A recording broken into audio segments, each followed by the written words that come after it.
Bahia! Bahia! Pessoal, boa tarde, obrigado pela presença. Obrigado a todos que nos assistem também aí em casa, no trabalho, no celular. Bom, hoje é um dia muito importante, né? Além de ser um começo de pré-temporada e começo de temporada, portanto, é um começo diferente. É um começo que a gente tem aí um primeiro dia de trabalho, com o esforço que fizemos e com o calendário que montamos. Deu certo de começarmos o primeiro dia de trabalho da temporada 2023, já com o fechamento do negócio Bahia e City Futebol Group, aprovado pela Assembleia de Sócios. Como nós falamos na Assembleia, o fechamento e aprovação com 98,6% dos votos dos sócios, ele representa o fechamento de um ciclo no que se refere à consulta e à aprovação do negócio, mas ainda há uma série de procedimentos que são necessários serem feitos para que o negócio se dê por fechado completamente. São procedimentos burocráticos, quase todos eles relativos à abertura da Sociedade Anônima de Futebol, registro dessa nova empresa nos órgãos competentes e migração dos ativos do Esporte Clube Bahia para a SAF, composta por Bahia e City Group. Esses ativos, desde ativos imobilizados, como o caso desse Centro de Treinamento e o Fazendão, ativos esportivos também, como as vagas nas competições da CBF e os contratos de atletas, mas também contratos de funcionários, uma série de outras coisas. Repetindo um pouco aqui, esse processo ele pode, pelo contrato, durar até 9 meses, mas a tendência é que seja feito entre 3 e 4 meses. E por que eu trago esse tema na abertura da temporada, que notadamente é um momento de falarmos mais de futebol, né?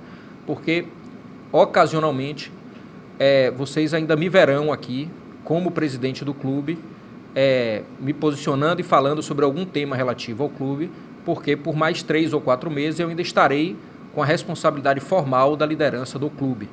Mas, como eu também tenho falado, e começaremos a implantar isso já a partir do dia de hoje, a minha participação deverá ser gradativamente menor quanto mais o tempo for passando, para que essa transição seja feita com calma, com equilíbrio, com todo cuidado, mas também com o desprendimento necessário para que as novas pessoas que venham compor o clube comecem a se ambientar, a se aculturar dessa realidade e a responder pelas suas novas atribuições.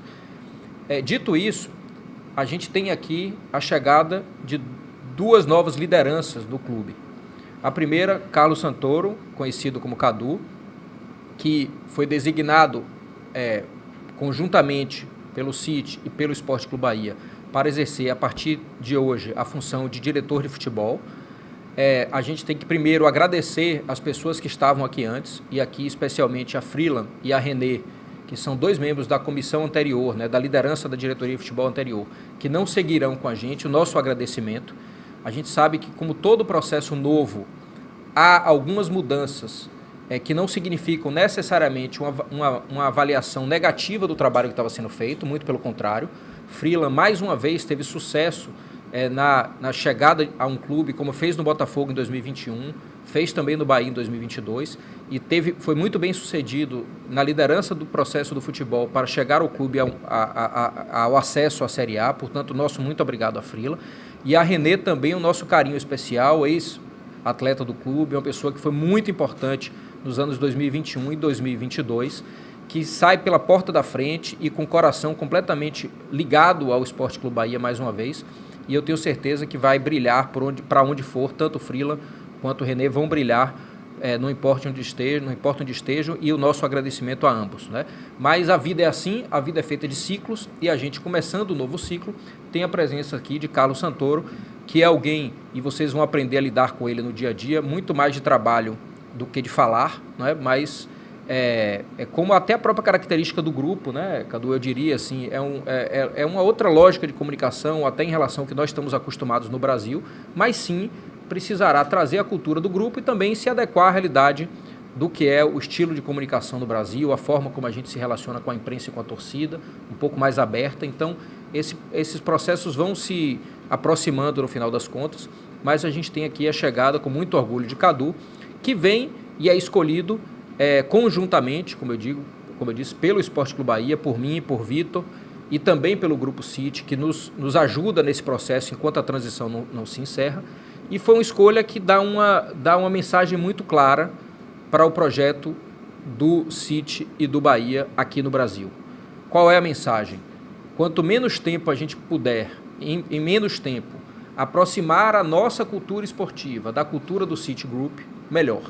Por isso que o City e o Bahia escolheram alguém que já estava no grupo para assumir a liderança do projeto aqui do Esporte Clube Bahia. Poderíamos trazer alguém de fora? Poderíamos, mas a integração seria numa velocidade muito maior, o aculturamento seria numa velocidade muito maior. Portanto, a vinda de Cadu, além do que ele representa na sua competência, na sua habilidade, na sua história no futebol, é também uma sinalização de encurtamento das distâncias que hoje notadamente existem, claramente existem, entre Esporte Clube Bahia e City Group.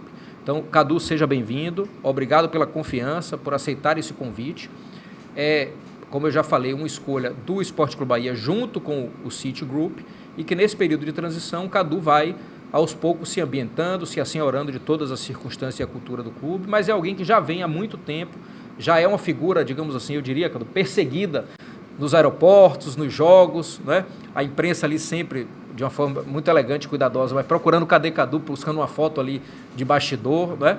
Então, assim, agora a gente pode oficialmente dizer que alguém que já vinha há muito tempo frequentando o ambiente do clube, participando das discussões com a gente, agora pode oficialmente, sem precisar botar o óculos escuro e o boné para descer do aeroporto, né?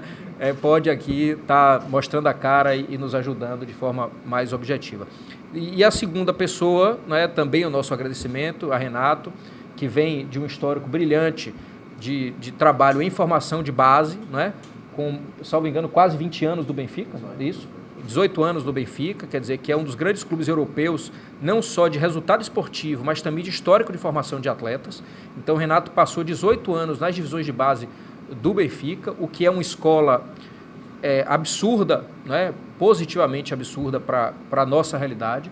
Então se ele tivesse vindo direto do Benfica para cá, depois de 18 anos do Benfica, já era um nível de contribuição enorme para o nosso clube, mas ainda entre o Benfica e o Bahia, ele teve duas experiências também que a gente considerou muito positivas e determinantes na escolha dele para vir para o Bahia, que foi uma no Equador e outra no México, com situações e características muito diferentes, com estruturas de trabalho muito diferentes, com culturas muito diferentes, mas eu tenho certeza que essa vivência que ele teve no Equador e no México vão ser determinantes para o próprio amadurecimento que ele passou como profissional, conhecendo realidades de futebol e escolas de futebol muito diferentes, estrutura e culturas muito diferentes. E eu espero, Renato, que você venha aqui para colocar o Bahia na sua vida de uma maneira muito positiva.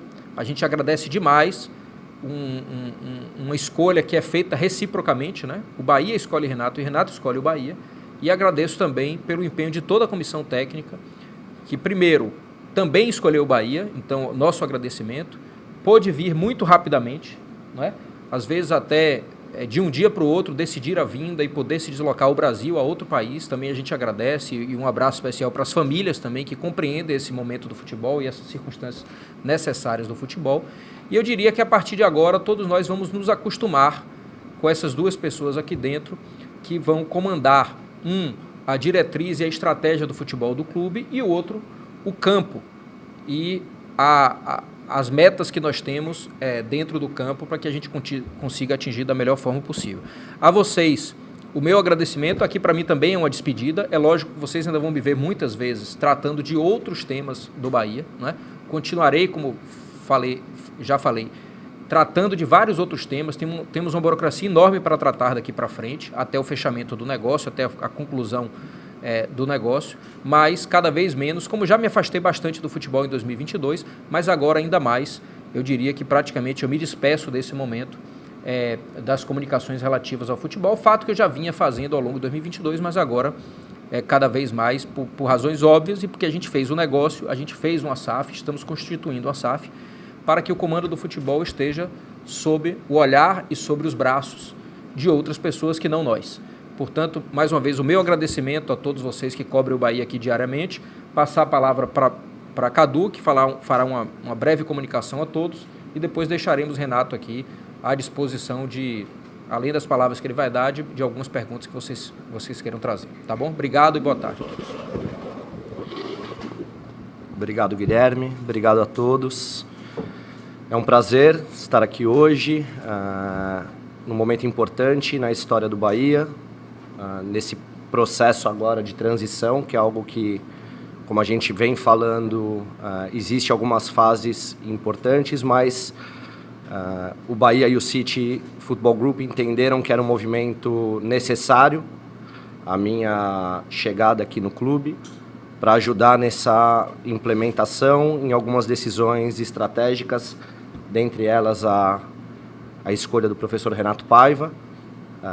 Nós entendemos e fizemos um processo em conjunto entre Bahia e City Football Group, analisando muitas opções de treinadores no mercado, onde a gente gostaria, primeiro, de respeitar a história e a cultura do Bahia, mas também de passar por um processo de implementação de como o City Football Group entende que tem como característica a maneira de jogar, a maneira atraente de jogar, a maneira ofensiva, agressiva, que tem uma fase importante no processo de escolha e desenvolvimento de jogadores, mas também no processo de competição, de performance. E como o Guilherme disse, a história do Renato diz isso. Acho que foram 18 anos trabalhando num clube que, por si só, conta um pouquinho dos muitos atletas que foram formados. Nós tivemos alguns atletas no City Football Group que passaram por algumas categorias com o professor Renato, mas também os últimos 2 anos, onde ele disputou competições importantes, onde ele alcançou conquistas importantes.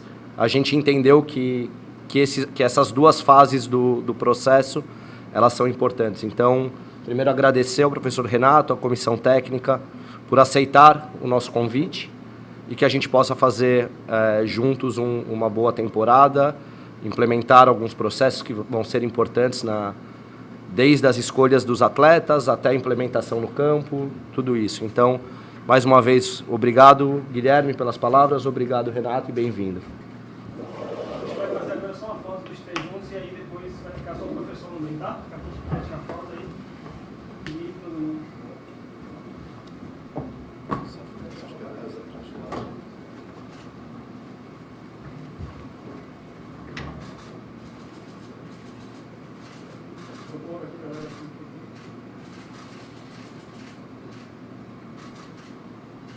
Beleza, obrigado. Vamos nessa.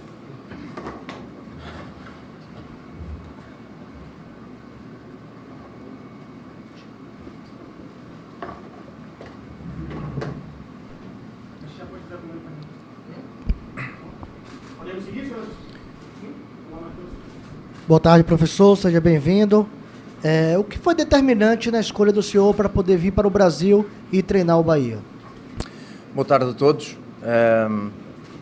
Antes de responder à sua pergunta, gostava de fazer 2 menções que eu acho que são muito importantes. A primeira para uma lenda deste clube e uma lenda do futebol brasileiro, o meu colega, o Sr. Evaristo Macedo, que hoje fez uma publicação a dar-nos as boas-vindas, e nada mais nos pode deixar orgulhosos que uma pessoa que deixou uma marca profunda, histórica neste clube, no futebol brasileiro como jogador também, onde jogou Real Madrid, Barcelona, e nós, enquanto equipa técnica, orgulhamos bastante que essa lenda nos dê as boas-vindas numa publicação que fez hoje de manhã, e dar-lhe o meu profundo agradecimento e esperar estar à sua altura e à altura do trabalho que fez. Segunda menção para estes senhores que aqui estão: Ricardo Dionísio, treinador adjunto e também preparador físico, o Nuno Presumo, treinador adjunto, Rui Tavares, treinador de goleiro, o David Pereira na videoanálise e o António Bores na área da preparação física. Se estou aqui hoje é graças ao trabalho deles também, à ajuda e ao contributo deles fundamental em todos os momentos que nós tivemos. Começámos esta viagem juntos, uns foram entrando a meio do caminho, mas obviamente no futebol ninguém ganha sozinho e ninguém trabalha sozinho, e, portanto, eu acho que é super importante a menção a estes senhores que são mais que uma equipa técnica, são uma família. E depois terminar agradecendo o convite. Acho que nada pode orgulhar mais um treinador de futebol que chegar ao Brasil, entrar pela porta do primeiro campeão brasileiro da história do futebol neste país. E, portanto, muito orgulhosos pela escolha, quer do Bahia, presidente Guilherme, quer do Grupo City, na pessoa do Carlos, do Cadu. E portanto, dizer que estamos bastante orgulhosos, bastante motivados para fazer um trabalho ao nível da história e dos pergaminhos deste clube e deixar, obviamente, a nossa marca, que isso será sempre o mais importante, a nossa marca a nível de individual, e falo dos jogadores, nossa marca a nível coletivo, que tenhamos um jogo que atrai aos nossos adeptos, que já são e serão sempre o maior tesouro deste clube, para além dos 2 títulos nacionais, são o maior tesouro deste clube, que criam ambientes fantásticos, e eu acho que uma equipa de futebol sem a torcida, sem a paixão, os adeptos serão sempre o coração do clube, são os que choram, são os que riem, são os que festejam, são os que sofrem, e portanto para eles também a promessa de que vamos trabalhar e vamos dar tudo. Em relação à sua pergunta, um bocadinho isto tudo, entrar num campeonato e num país que é um país histórico a nível do futebol, num dos campeonatos mais difíceis do mundo e mais competitivos do mundo, onde o jogador de futebol neste país é uma marca registada a nível mundial e obviamente entrar, como eu já disse, num clube histórico como o Bahia, o primeiro campeão brasileiro, e o projeto que nos apresentaram, porque ao fim e ao cabo a questão de ganhar é muito importante, mas nós também valorizamos como se ganha. É sempre importante, quando fazemos análises, para avaliar projetos, para avaliar pessoas, perceber como se ganha e como se perde, os porquês, para nós percebermos da competência de... E por aí, portanto, nós também damos muito valor às formas do nosso jogo. Portanto, basicamente é isto. E depois, para terminar, eu sempre me considerei um treinador de projeto. Fui recusando alguns convites ao longo da minha carreira, mesmo quando estava no Benfica, porque sentiam que não eram projetos. O Independiente del Valle, quando apareceu, nós encarámos o timing e a qualidade do projeto como uma grande oportunidade, e que se veio a confirmar. E, portanto, sendo um treinador de projeto, o projeto que está aqui implementado e que se vai implementar a nível do Grupo City, nesta parceria com o Bahia, deixa-nos bastante orgulhosos em sermos o ano zero e o princípio de um projeto que nós acreditamos muito seja um projeto de muito sucesso, e que orgulhe bastante todas as pessoas que estão envolvidas exatamente neste caminho, e vamos, como já disse, estar à altura deste projeto, e como nos sentimos equipa técnica de projeto, aceitámos sempre estanejar. Olá, Paiva. Meu nome é Renan Pinheiro, da TV Bahia, afiliada à Globo. Eu queria saber de você o seguinte: a que se deve, na tua opinião, a proeminência, o protagonismo dos treinadores portugueses que já são expressivos aqui no Brasil? É verdade que os treinadores portugueses têm um lastro muito grande, não só no Brasil como no mundo. Nós fomos o 36º campeão português num campeonato, quando fomos campeões no Independiente del Valle, e, portanto, 36 treinadores portugueses foram campeões em países diferentes. Eu acho que isso dá uma marca muito importante, mas recuso-me a nacionalismos e a bandeiras. Em qualquer profissão, para mim, é competência, é qualidade. Haverá certamente treinadores portugueses menos bons ou maus, e há mesmo treinadores brasileiros, neste caso, dado o contexto, de muita qualidade. E, portanto, há muito esta discussão em torno das bandeiras e dos países. Eu, como digo, olho para as profissões por competência, olho para as profissões por talento, por qualidade e por resultados. Resultados de títulos e resultados de qualidade de trabalhos. Porque ao fim e ao cabo títulos só ganha um, que não quer dizer que todos os outros que estiveram nessa competição tenham trabalhado mal. Não vou por aí, eu sou de um país, nos anos 80 mais ou menos, um bocadinho da minha meninice e da minha juventude, onde a influência brasileira em Portugal a nível dos técnicos e dos jogadores foi absolutamente fundamental para o crescimento do nosso futebol. Eu lembro-me de técnicos como Otto Glória, Carlos Alberto Silva, Marinho Pérez, Abel Braga, Paulo Autuori, gente que foi muito importante na evolução do futebol português.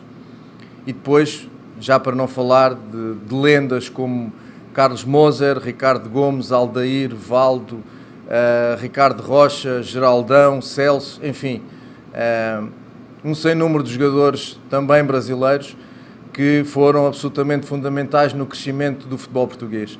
E eu acho que é para isso, eu acho, não tenho a certeza, nós estamos aqui para o crescimento do futebol brasileiro, neste caso especificamente do Bahia e do Grupo City, do nosso crescimento também. Queremos aportar, queremos trazer qualidade e isso vai ter que ser o dia-a-dia e o trabalho que vai provar. Portanto, como lhe digo, não vejo isto por nacionalidades, vejo por competência e isso é global. Boa tarde, Renato. Eu sou o William, da TV Band. Seja bem-vindo. Obrigado. Bom trabalho. Por aqui a gente gosta de falar muito de meta. E eu já imagino que você tenha falado disso com o Guilherme, com o pessoal do Grupo City também. Mas queria saber de você, o que você acha possível alcançar já em 2023? Libertadores, Sul-Americana, rebaixamento, permanência na Série A, brigando contra o rebaixamento. O que você vê já para essa temporada de 2023 do Bahia? Obrigado, boa tarde. No futebol, para mim, o futuro é o treino da amanhã. Esse, para mim, é o futuro no futebol. E a sucessão dos treinos de amanhã e depois da amanhã vai fazer uma equipa mais competente, mais preparada e melhor para depois começarmos a abordar objetivos. Não nos podemos esquecer que não jogamos sozinhos, também não nos esquecemos da história do Bahia.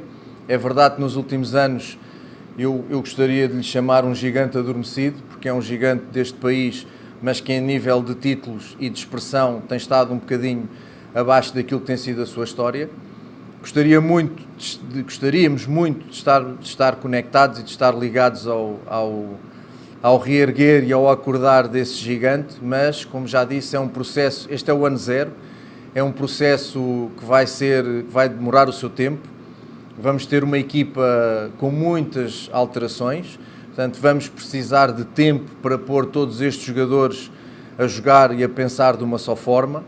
E isso, o tempo no futebol já sabemos o que é, no contexto brasileiro, com um calendário pesadíssimo ainda mais, onde quase tu não treinas, e nós somos uma equipa técnica que é absolutamente fanática no momento do treino, valorizamos muito o momento do treino, e portanto há aqui um conjunto de fatores que nós temos que ultrapassar com a nossa competência, com a nossa paixão, com a nossa dedicação, mas não vou, obviamente, estabelecer metas para depois não poder falhar. Ainda estamos a construir um plantel, um elenco. Depois, mais para a frente, poderemos balizar essa situação, mas como digo, primeiro preocupação é o nosso treino número 1 e depois o nosso primeiro jogo dia 11. E a partir daí, jogo a jogo, treino a treino, poderemos ir balizando aquilo que são os objetivos do Bahia. Boa tarde, professor. Oswaldo Barreto, do site BNews. Dentre os fatores que o senhor citou aí, está o calendário brasileiro, né? A gente tem um calendário muito complicado, o senhor já deve conhecer. E nesse calendário a gente tem no primeiro semestre para o Bahia, Campeonato Baiano e Copa do Nordeste. Como é que o senhor e a comissão técnica já estão avaliando essas duas competições? Sim, já estamos em observação em relação ao que vamos encontrar. Já há um calendário, portanto já nos estamos a preparar para isso. Obviamente que ainda neste momento não sabemos que equipa é que vamos ter preparada para disputar essas competições, mas obviamente que queremos entrar a ganhar, isso é inegável. Começar a ganhar é sempre melhor e vamos olhar com a máxima seriedade para essas duas competições com o único objetivo, ganhar. Eu não vejo outra forma de estar no futebol que não seja jogar para ganhar, daí a nossa mentalidade também futebolística, jogar para ganhar, jogar para marcar golos. jogar para ser protagonista. E o que nós queremos fazer nessas duas competições é precisamente isso, com todo o respeito para os nossos adversários, que também jogam, e às vezes vocês aí desse lado esquecem-se um bocadinho que há um adversário do outro lado que tem mérito que também joga, mas o nosso claro objetivo é começar já a ganhar o próximo jogo e começar a ganhar competições, exatamente para sustentar aquele passo e aquele objetivo que muito nos orgulharia, que é estarmos ligados ao reacordar deste gigante que é o Bahia. Portanto, nada melhor que ganhando, e nós vamos fazer tudo para que isso aconteça. Boa tarde, Renato. Aqui, Gabriel, Jornal Correio, seja bem-vindo. Renato, o Bahia está passando por um processo de mudança muito grande e você está apenas no início da caminhada, mas o que já foi conversado com a direção em relação à montagem de elenco, a perfil de atletas? O que o torcedor ele pode esperar do Bahia para 2023 nesse sentido, e quais são as suas primeiras impressões do clube? Olha, tenho a certeza que vamos montar um elenco muito competitivo e que vamos montar, obviamente, um elenco dentro daquilo que é a nossa forma de pensar o jogo e a nossa forma de jogar. Não tinha a mínima lógica contratar jogadores que não se enquadrem numa forma de jogar. A mim perguntaram-me várias vezes, por causa de jogar no Independiente del Valle com 3 centrais, e agora falo de sistemas, por exemplo, jogar com 3 centrais, que era a minha forma preferida de jogar. A minha resposta é sempre a mesma. Eu no Benfica durante 18 anos jogámos em 4-3-3 e às vezes em 4-4-2, neste sistema. 4-3-3 e 4-4-2, senão ali o meu treinador de guarda-redes já começa a pensar que eu não gosto dos guarda-redes, dos goleiros. Mas dizer que o que eu quero e o que eu gosto de fazer é chegar, perceber que jogadores temos, que características e qualidade desses jogadores, e a partir daí definir um sistema. Isso para mim não é um sistema preferencial, e quem vai definir esse sistema é exatamente, ou são exatamente, as características dos jogadores que nós temos. Depois, estamos a procurar essas características dentro de uma ideia de jogo, que eu já disse, é uma ideia de protagonismo, é uma ideia dominante, de tentar ter a bola o maior número de tempo possível, mas não de forma estéril, ter a bola para atacar a baliza adversária, e se muitas vezes o puderes fazer em 2 passos, não vais fazer em 20, isso obviamente vai depender também do posicionamento do adversário, mas aquilo que nós queremos é construir um elenco que possa dar continuidade a esta forma de pensar o jogo.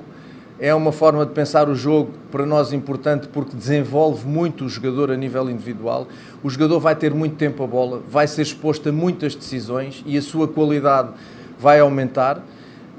E porque nós estamos aqui também não só para desenvolver um coletivo, senão para desenvolver ativos. Não só os ativos que vêm da base, os meninos mais jovens, mas como também os ativos que estão neste clube. O futebol é assim mesmo. Portanto, o que podemos prometer é que estamos a fazer tudo para encontrar um elenco muito competitivo, de grande qualidade, que possa, jogo após jogo, pôr em prática um futebol que os nossos adeptos sintam paixão, que tragam... Eu sei que os nossos adeptos, a nossa torcida vai ao estádio por paixão, obviamente, o que é óbvio, o que é lógico. Mas se for por paixão, com o acréscimo da qualidade do nosso jogo, acho que seria o ideal, e é para isso que nós vamos trabalhar. A segunda pergunta era? As impressões do clube? Fantásticas, com exceção do calor para podermos trabalhar, tirando isso, extraordinário. Qualidade de infraestruturas muito boa, gente fantástica com uma predisposição extraordinária para nos ajudar no nosso trabalho, e portanto as impressões são absolutamente fantásticas e as necessárias para nós desenvolvermos um trabalho de qualidade. Boa tarde, João Luís do canal João Bahia. Seja bem-vindo, professor. Obrigado. Boa tarde, João Luís do canal João Bahia. Seja muito bem-vindo, professor. Sobre as expectativas faladas sobre Copa do Nordeste, Campeonato Baiano e Copa do Brasil, o senhor já mencionou. Mas sobre o uso da categoria de base, vão haver muitos meninos já incorporados nesse começo de trabalho? É possível que sim. É algo que ainda estamos a conversar, eu e o Cadu e a estrutura, mas obviamente que é possível que sim. Não tem sentido absolutamente nenhum ter infraestruturas desta qualidade, ter um trabalho importante na base se depois nós não aproveitarmos esses jogadores e esses ativos do clube. Isto não pode ser só comprar. Eu falo de uma realidade da qual sou bastante conhecedor e experiente, não só no Benfica, como também no Independiente del Valle, onde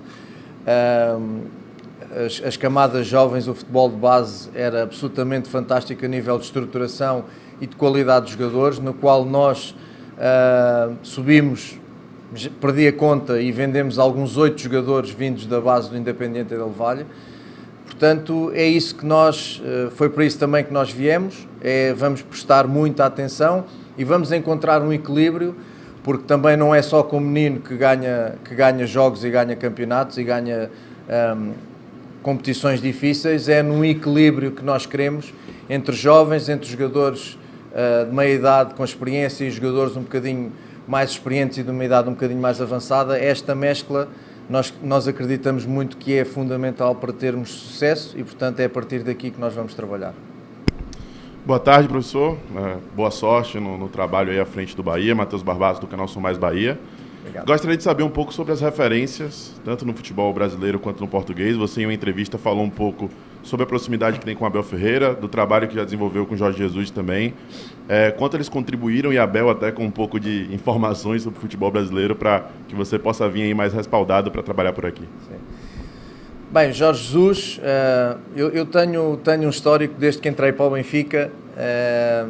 Desde aí pedi à estrutura e ao Presidente para fazer estágios de observação, em especial na pré-época, com todos os treinadores do escalão profissional. Portanto, eu entrei na altura de Trapattoni e a partir daí Trapattoni, Koeman, Fernando Santos, Quique Flores, Camacho e há um treinador que evidentemente eu depois observei, que foi Jorge Jesus, com o qual depois encontrei alguma proximidade e teve obviamente alguma influência naquilo que é a forma de ver o jogo.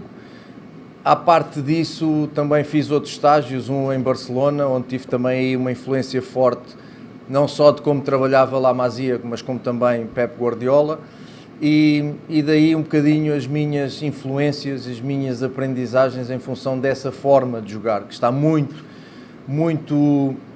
influenciada e enraizada num jogo posicional, num jogo de posição, em que vais identificando superioridades numéricas, onde elas começam com o guarda-redes, num jogo mais apoiado, de triangulações, de linhas de passe, onde tu possas progredir de forma apoiada e onde tu faças os teus jogadores sentirem-se protagonistas e, mais que tudo, terem prazer.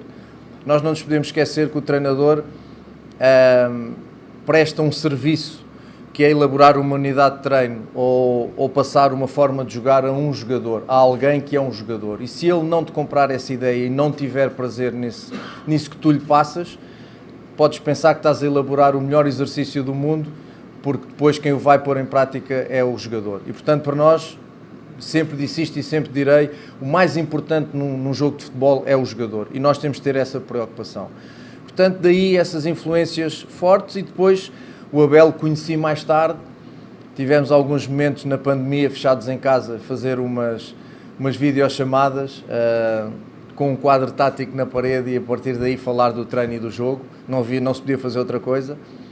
E sim, e depois, obviamente, quando encontramos o Grêmio na pré-eliminatória da Libertadores com o Independiente del Valle, o Abel tinha acabado de jogar com o Grêmio 2 jogos para a Copa do Brasil, creio, e ajudou-nos também, obviamente, a passar a informação. Portanto, para além disso, creio que o Jorge abre muito a porta no Brasil ao treinador português, não há dúvida nenhuma, com o trabalho absolutamente fantástico que fez, mas depois vem o Abel e consegue ainda exponenciar mais este trabalho, ganhando 2 Libertadores, uma coisa absolutamente extraordinária. Ganhou agora o campeonato, entre outros.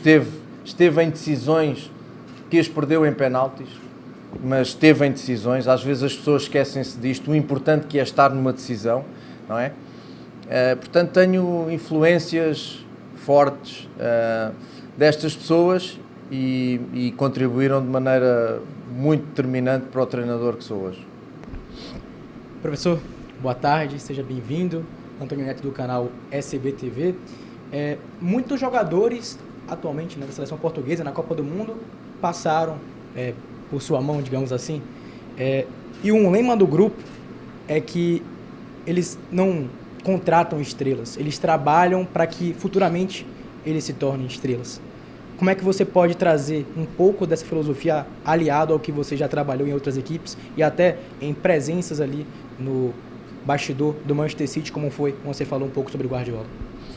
Antes de mais, e é uma falha tremenda, esqueci-me aqui de mencionar na última pergunta uma pessoa muito importante também para o meu crescimento, chamado Luís Castro, meu amigo pessoal, meu rival no Futebol Clube do Porto e eu no Benfica, e apesar desta rivalidade duríssima, conseguimos fazer uma amizade que dura até hoje. Foi também um treinador que eu observei trabalhar e com o qual tenho uma proximidade enorme e que também me influenciou bastante, porque além de um grande profissional, o Luís é um cavalheiro e é um senhor. É importante neste projeto contar com jovens e é importante haver esta capacidade de encontrar jovens talentos. E o jovem talento tem que ser desenvolvido, porque o jogador feito já é um jogador mais caro, em primeiro lugar, e isto é um trabalho que obedece ao nível do scouting, de encontrar estes jovens talentos ainda em preços acessíveis.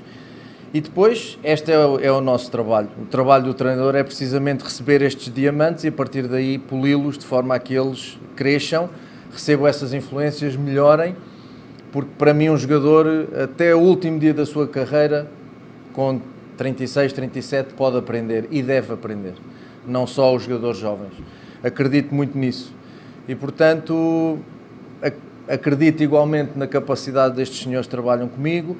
Óbvio que a nossa passagem, em especial minha e do Ricardo Dionísio, que também foi treinador nas camadas jovens do Benfica, o treinar formação obriga-te a olhar muito para algo que às vezes se esquece no futebol, que é o detalhe. Ensinar o detalhe.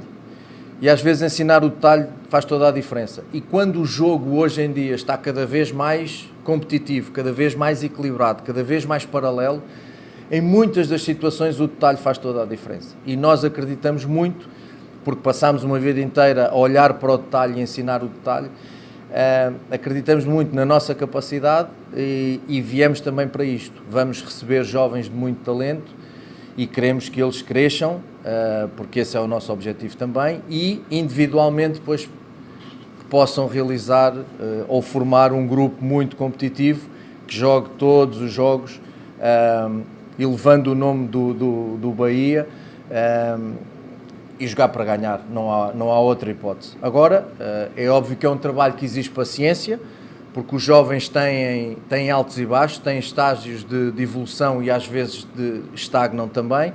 Preciso ter um bocadinho de paciência com eles, habituar-se ao erro, que é muito difícil, às vezes as pessoas nivelam em termos de comparação de um jovem com um jogador de 30 anos e o jovem vai errar mais vezes e nós temos que estar preparados para aceitar e respaldar esse erro. Porque tu não podes tratar os jogadores, primeiro essa velha frase, tratamos os jogadores todos iguais, é mentira, não existe. Em cada jogador há uma pessoa, em primeiro lugar, tratá-los em função das pessoas que são, e depois em cada jogador há um estádio de carreira. E aí tu também tens que tratar em função, não vou tratar um jogador de 38 anos da mesma forma que trata um jogador de 18 ou 17. Portanto, é por aí individualizar muito, perceber muito como fazer crescer, porque cada jogador que cresça bem vai fazer um coletivo muito mais forte. Pessoal, vamos jogar aqui o pessoal da comissão para tirar foto do professor, vocês são convidados aí. Esse desfecho.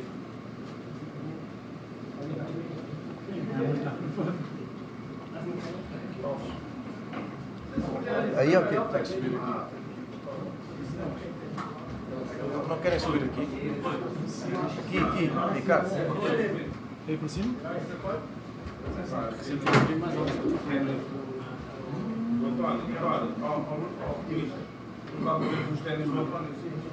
Ou as meias.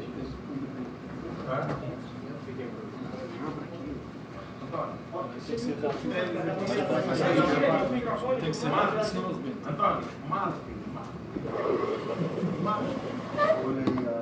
Já tem um bom contrato. A máquina melhora agora. Aí sim.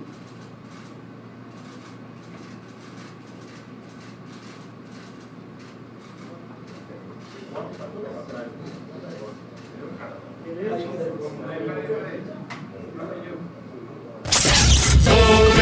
Grupo Bahia, amor e paixão, amor e paixão.